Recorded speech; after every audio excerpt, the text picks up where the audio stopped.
The dust of the Montana Territory swirled around Catharine James as she stepped off the stagecoach, her trembling hands clutching a worn leather satchel against her swollen belly. Silver Creek, 1876, a mining town where fortunes were made and broken as quickly as a summer storm. She had nowhere else to go after her family had cast her out, disgraced and disowned. "Madam, do you need assistance with your bags?" The stagecoach driver's voice brought her back to reality. "No, thank you," Catharine replied softly, adjusting her faded blue dress that strained against her 5-month pregnancy. "This is all I have." The small mining town bustled with activity, men in dusty clothes moving between saloons, storekeepers arranging goods, and women in practical frontier attire going about their business. Catharine felt the weight of stares as she made her way down the main street, searching for the boarding house where she hoped to find temporary shelter. The sign for Mrs. Wilson's lodging appeared ahead, a modest 2-story building with clean windows and a small porch. Before she could reach it, a group of men exiting the saloon caught sight of her. "Well, look what the stage brought in," one called out, his words slurred by whiskey. "Another soiled dove come to roost," his companions laughed, their eyes moving to her protruding stomach. "And already in the family way," another jeered. "Must be a poor businesswoman to let that happen," Catharine quickened her pace, eyes fixed on the ground as the men continued their crude remarks. Tears threatened, but she refused to give them the satisfaction. She had endured worse from her own father when he discovered her condition. "Hey, sweetheart, how much for a tumble? Half price since you're already spoiled goods." The tallest of the group stepped into her path, pointing at her stomach as his friends roared with laughter.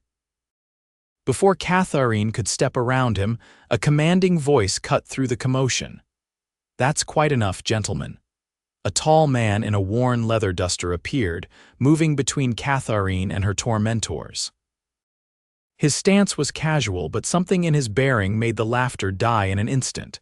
The silver star pinned to his vest gleamed in the afternoon sun. "Marshal," the tall one muttered, stepping back. "Miss, are you all right?" the lawman asked, not taking his eyes off the group of men. "Yes, thank you," Catharine whispered, clutching her bag tighter. "These men bothering you?" Before she could answer, another voice joined the conversation. "They certainly are, Marshal Tucker."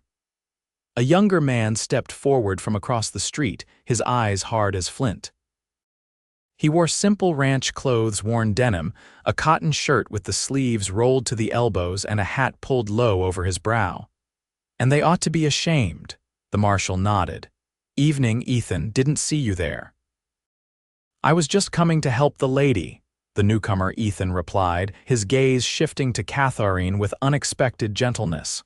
One of the drunks snickered. "What's it to you, Vaughn, taking an interest in damaged goods?" In a swift motion that belied his relaxed demeanor, Ethan Vaughn closed the distance between himself and the speaker. "She's a lady deserving of respect," he said, his voice low but carrying clearly in the suddenly silent street. He gestured toward Catharine's stomach. "And she's still somebody's whole world, I reckon." The drunk stumbled back, mumbling apologies as Marshal Tucker herded the group away with stern warnings. Ethan turned to Catharine, removing his hat. "Ethan Vaughn, madam. I run a small ranch outside of town." "May I escort you to wherever you're headed?" Catharine hesitated, studying his face, the weathered tan of someone who worked outdoors, kind eyes that crinkled at the corners, and a sincere expression that put her instantly at ease. "Catharine James," she replied. "I was heading to Mrs. Wilson's boarding house. Best place in Silver Creek," Ethan affirmed with a small smile. "May I carry your bag?" She surrendered her satchel, grateful for his kindness after the cruelty she'd just endured. As they walked, Ethan maintained a respectful distance. "Thank you for your intervention, Mr. Vaughn. Just Ethan, please," and those men were out of line. Silver Creek has its share of rough characters, but most folks here are decent. "I hope so," Catharine said softly. "I plan to stay here until after the baby comes." Ethan nodded without judgment. Mrs. Wilson's a kind woman, she'll look after you. They reached the boarding house and a plump woman with gray streaked hair appeared at the door. Well now, what's this? Ethan Vaughn, bringing me a new boarder. Evening, Mrs. Wilson, this is Miss James. She's just arrived on the afternoon stage. Mrs. Wilson's eyes took in Catharine's condition, but her smile remained warm. Come in, dearie. I've got a room that'll suit you fine. After a brief discussion of rates and house rules, Mrs. Wilson showed Catharine to a small but clean room on the second floor. When they returned downstairs, Ethan was waiting, hat in hand. Miss James, he said, I deliver milk and eggs to Mrs. Wilson twice weekly. If you need anything else, please don't hesitate to let me know. Catharine thanked him, touched by his concern. After he left, Mrs. Wilson patted her arm. Ethan Vaughn's one of the good ones. Lost his wife in childbirth 3 years back. Baby too. He keeps to himself mostly, but he's always ready to help someone in need. Catharine's heart ached for his loss as she settled into her room. She placed a hand on her growing belly, wondering what the coming months would bring in this strange new town. The following days established a routine.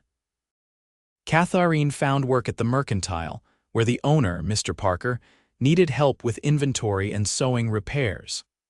Though some customers whispered behind her back, many were kind, especially after word spread about Ethan Vaughn's public defense of her.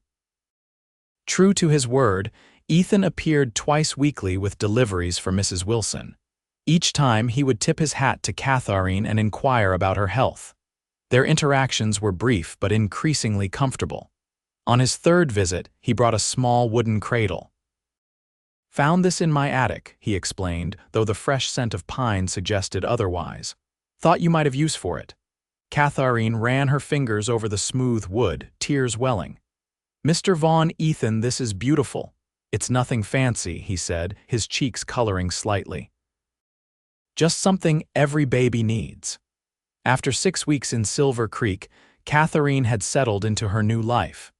The evening air was turning crisp with autumn's approach when Marshall Tucker appeared at the Mercantile as she was closing up. Miss James, got a letter for you, he said, handing her an envelope. Came on today's stage. Catharine's hands trembled as she recognized her sister's handwriting.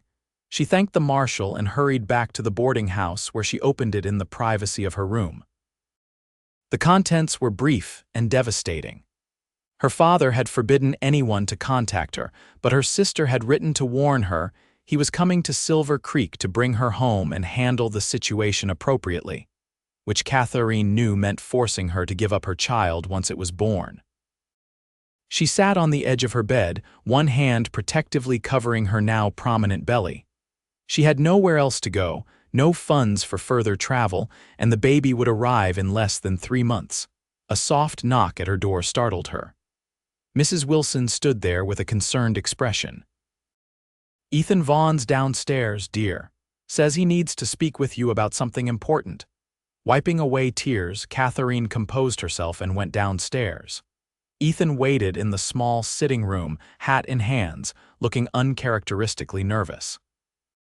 Miss James, he began, I hope you'll pardon my forwardness, but Marshall Tucker mentioned you received a letter that seemed to upset you.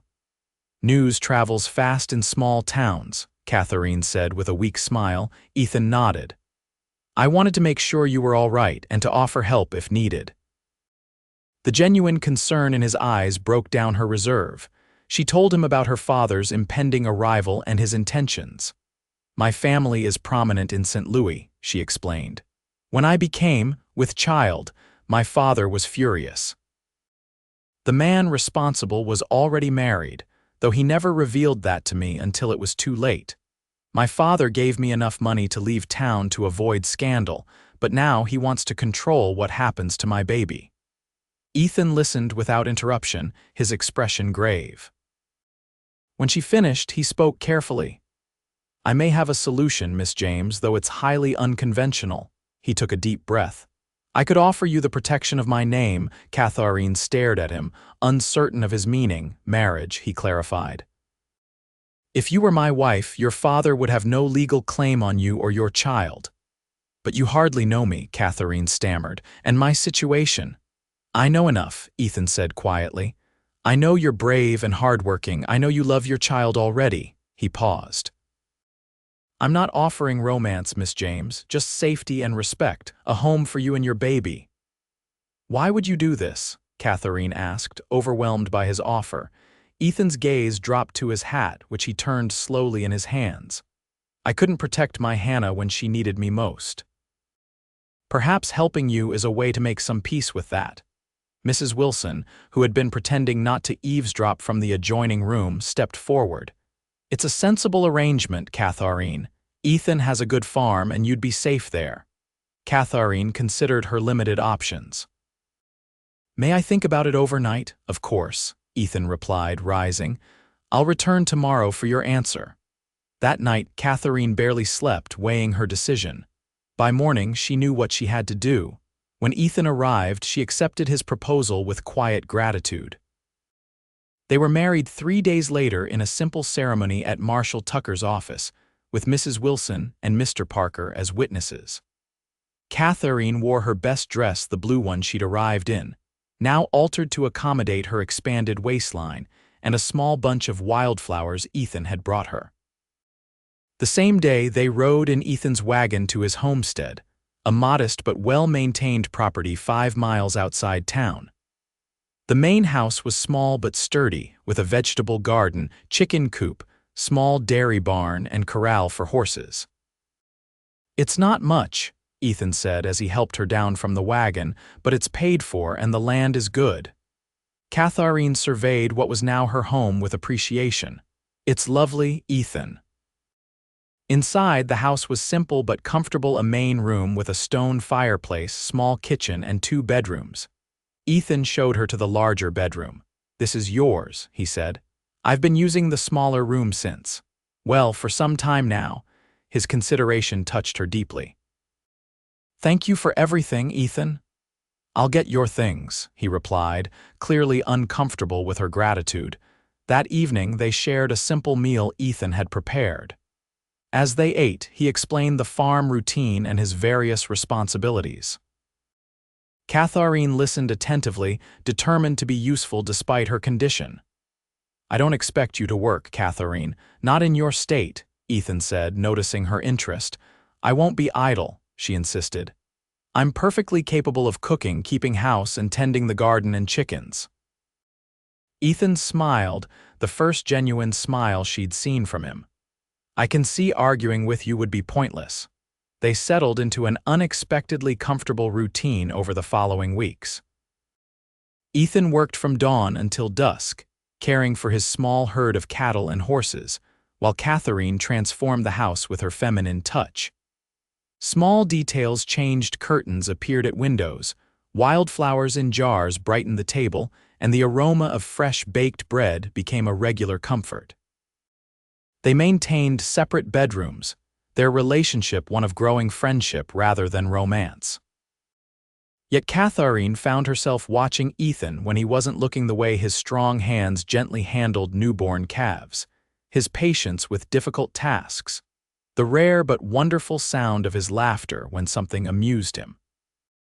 One evening, as winter approached, Catharine sat by the fire mending one of Ethan's shirts. He entered from the cold, bringing in the scent of pine and frost. Storm's coming, he reported, hanging his coat by the door. Should have snow by morning. Supper's ready, Catharine replied, setting aside her sewing. I made stew. As they ate, Ethan seemed distracted, his gaze occasionally drifting to the window where darkness had fallen. Is something troubling you? Catharine finally asked. Ethan hesitated. Your father arrived in Silver Creek today. Marshal Tucker sent word. Catharine's spoon clattered against her bowl. Did he ask about me? He's been asking everyone. Tucker didn't tell him anything, but it won't take long for someone to mention our marriage. Fear gripped her. What will we do if he comes here? Ethan reached across the table and covered her hand with his. You're my wife now, Catharine, legally. He has no claim on you or the baby. His touch, warm and reassuring, sparked something unexpected in Catharine's heart. I'm sorry to bring such trouble to your doorstep. You haven't brought trouble, Ethan said firmly. "You've brought life back to this house. I should be thanking you." The sincerity in his voice made her breath catch. Before she could respond, a sharp pain lanced through her abdomen. She gasped, clutching at her belly. "Catharine?" Ethan was instantly at her side. "It's nothing," she assured him as the pain subsided. "The baby is just very active tonight." Ethan's hand hovered uncertainly near her stomach. With a small smile, Catharine took his hand and placed it where the baby was kicking.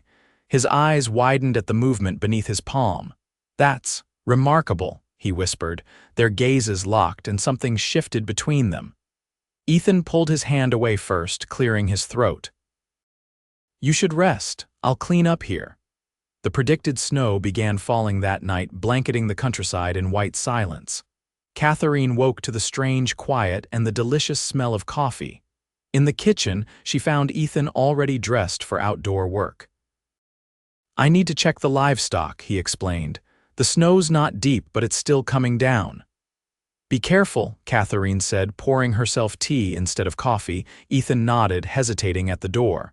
"If anyone comes while I'm out, don't answer, even if it's your father." After he left, Catharine busied herself with household tasks, but anxiety made it difficult to focus. By mid-morning, the snow had stopped, leaving about 6 inches on the ground. She was kneading bread dough when hoofbeats approached the house. Peering through the curtain, Catharine recognized her father's imposing figure dismounting from a hired horse. Her heart hammered against her ribs as he strode to the door and pounded forcefully. "Catharine, I know you're in there. Open this door immediately." She retreated from the window, pressing her back against the wall as he continued pounding and shouting. "You've disgraced our family enough. Open this door or I'll break it down." The threat wasn't idle. Her father had always been a man of violent temper. Catharine looked desperately for something to defend herself with as the pounding intensified. Suddenly, a second horse approached at a gallop. Ethan dismounted in one fluid motion, interposing himself between her father and the door. "Can I help you, sir?" His voice carried clearly through the window. "This doesn't concern you," her father snapped. "I'm here for my daughter. If you're referring to Catharine Vaughn, you're trespassing on our property." "Vaughn?" Her father's confusion was evident. "What nonsense is this?" "No nonsense. Catharine is my wife." Her father laughed coldly. "A convenient arrangement, I'm sure. How much did she pay you to play husband to a fallen woman?" Ethan's posture stiffened. "Sir, I'll ask you once to leave peacefully. What's between my wife and me is none of your concern." "That child she carries isn't yours." "The child she carries is mine in every way that matters," Ethan replied, his voice dangerously quiet. "Now get back on your horse and leave my property." Catharine couldn't see her father's face, but his next words dripped with venom. "She'll ruin you, just as she's ruined herself. When you tire of raising another man's bastard," the rest of his sentence was cut off as Ethan grabbed him by the collar. Though her father was the taller man, he suddenly seemed diminished next to Ethan's controlled fury. "Don't ever speak of my wife or child that way again," Ethan said, each word precise and lethal. "Get on your horse, ride back to town, take the next stage out. If you return, I won't be so cordial." He released her father with a small shove. For a moment, it seemed her father might fight, but something in Ethan's stance made him reconsider. Without another word, he mounted his horse and rode away. Catharine opened the door with trembling hands. Ethan turned, his expression softening immediately upon seeing her. "Are you all right?" She nodded, unable to speak past the lump in her throat. Ethan stepped closer, tentatively opening his arms. Catharine moved into his embrace, feeling truly safe for the first time in months. "Did you mean it?" she whispered against his chest. "About the baby being yours in every way that matters." Ethan's arms tightened around her. Every word. They stood together in the doorway, snow swirling around them until Catharine shivered from the cold. "Come inside," Ethan said, guiding her gently back into the warmth of their home. "You shouldn't be chilled in your condition."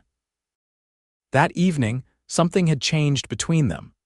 They sat closer by the fire, speaking more openly about their pasts. Ethan told her about Hannah, their childhood friendship that had blossomed into love, their 2 short years of marriage, and the devastating day he lost her and their unborn son. "I never thought I'd want another chance at family," he admitted quietly.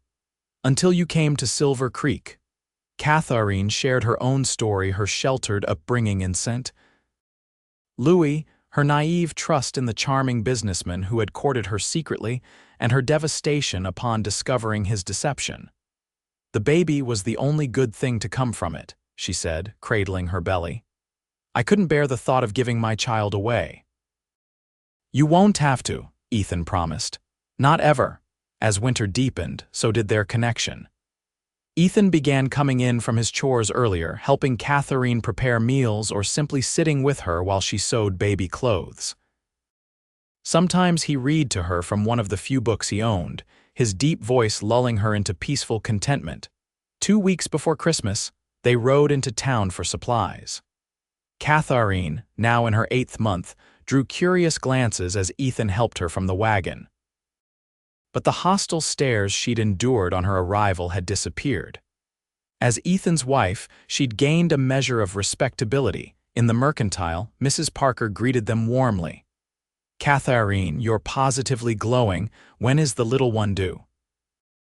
"Early January, we think," Catharine replied, one hand resting on her enormous belly. As Ethan selected supplies, Catharine browsed fabric for new curtains. A woman's voice behind her made her stiffen. "My, how quickly you've settled in. Quite the convenient arrangement, isn't it?" Catharine turned to face Mrs. Hollister, the banker's wife and one of Silver Creek's social arbiters. "I'm not sure what you mean," Catharine replied evenly, the woman's lips curved in a cruel smile. "Please. Everyone knows why Ethan Vaughn married you. A man alone for 3 years suddenly takes a wife already carrying another man's child. He clearly needed a housekeeper and was willing to overlook your indiscretion." Before Catharine could respond, Ethan appeared at her side, his arm slipping protectively around her waist. "Mrs. Hollister," he greeted coolly. "I see you're acquainted with my wife." "We were just chatting," the woman replied with false brightness. "Then you'll excuse us. I'd like to get Catharine home before the temperature drops." He guided Catharine toward the counter, adding in a voice loud enough for Mrs. Hollister to hear, "Have you found what you wanted, darling? You know I can deny you nothing." The deliberate endearment made Catharine's cheeks warm. Mrs. Hollister's pinched expression as they completed their purchases was immensely satisfying. As they loaded their purchases into the wagon, Catharine noticed Ethan seemed preoccupied. "Is something wrong?" she asked when they were on the road home, just thinking about what Mrs. Hollister implied. His grip tightened on the reins. "Does it bother you what people think about our marriage?" Catharine considered her answer carefully. "It bothers me that they don't see what I see." "What's that?" "A good man who offered sanctuary when I needed it most. Who defends me against gossips and my own father. Who treats me with respect and kindness." She paused. "What bothers me is that they're partly right. This was an arrangement, wasn't it? A solution to my problem." Ethan slowed the horses, turning to look at her directly. "It started that way," he admitted. "But Catharine, surely you know it's become something else entirely." Her heart quickened. "What has it become, Ethan?" He struggled visibly with his words. "I never expected to care for anyone again after Hannah, never wanted to risk that pain. But you've brought light back into my life. When I defended you that first day, I meant what I said. You were somebody's whole world even then. I just didn't realize yet that the somebody would be me." Tears spilled down Catharine's cheeks. "Oh, Ethan." He reached over to brush them away with his thumb. "I love you, Catharine. I love the child you carry as if it were my own flesh and blood. If that's not what you want," she silenced him by pressing her fingers to his lips. "It's everything I want. I love you too." Ethan leaned forward, replacing her fingers with his lips in a tender kiss that promised a lifetime of devotion. When they parted, his smile was radiant. "Let's go home, Mrs. Vaughn." Christmas arrived with a fresh blanket of snow and new joy in the small farmhouse. Ethan surprised Catharine with a rocking chair he'd secretly crafted, positioned near the fireplace.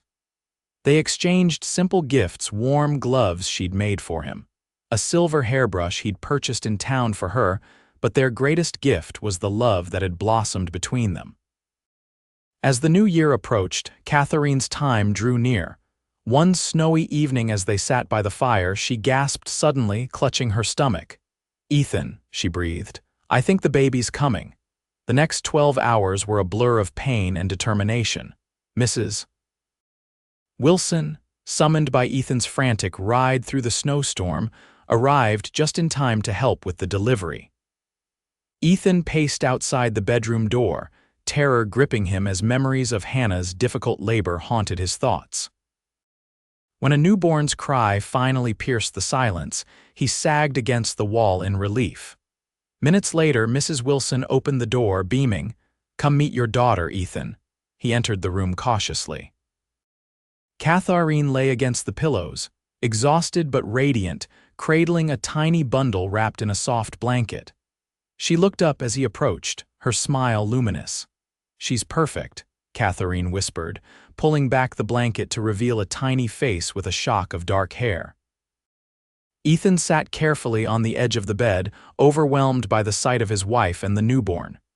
"She looks like you," he managed, his voice thick with emotion. "Would you like to hold her?" Catharine asked. With trembling hands, Ethan accepted the precious bundle. The baby's weight was almost nothing in his arms, yet she seemed to anchor him to the earth in a way nothing else ever had. "Hello, little one," he murmured. The infant's eyes fluttered open, dark blue and unfocused, but seeming to look directly into his soul. "I'm your pa." The simple declaration brought tears to Catharine's eyes. "What shall we name her?" Ethan considered the tiny face. "What about Hannah?" Catharine's breath caught. "Are you certain?" "Hannah was part of my past," Ethan said softly, "but you and this little one are my future." "Hannah Elizabeth Vaughn, if that's all right with you." "It's perfect," Catharine agreed, reaching out to caress his cheek. "Just like our family."